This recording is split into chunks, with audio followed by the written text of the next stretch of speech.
అండి.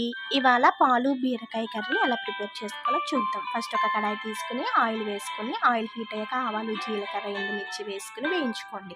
ఇప్పుడు ఇందులోకే ఒక ఉల్లిపాయ, 2 పచ్చిమిరపకాయలను కూడా గోల్డెన్ బ్రౌన్ కలర్ వచ్చే వరకు వేయించుకున్నాక, ఇప్పుడు ఇందులోకి ఈ విధంగా కట్ చేసుకున్న బీరకాయ ముక్కలు వేసుకోవాలి. బీరకాయ ముక్కలు కట్ చేసుకున్నప్పుడు కొంచెం పెద్ద సైజ్ కట్ చేసుకుంటే మనకి కర్రీ మగ్గాక మీడియం సైజులో కనబడతాయండి.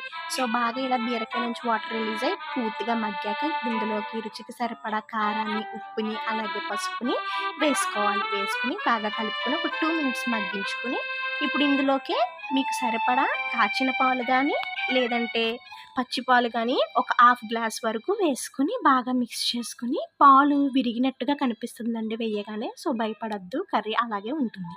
ఇప్పుడు ఈ పాలంతా ఇంకిపోయి కర్రీ దగ్గరికయ్యి నూనె తేలే వరకు ఉడికించుకున్నాక ఇందులోకి కొంచెం కరివేపాకు వేసుకొని కలుపుకోండి. పాలు వేసాం కాబట్టి ఎటువంటి మసాలాలు వేయొద్దు, టేస్ట్ పాడవుతుంది. నచ్చితే లైక్ చేయండి, షేర్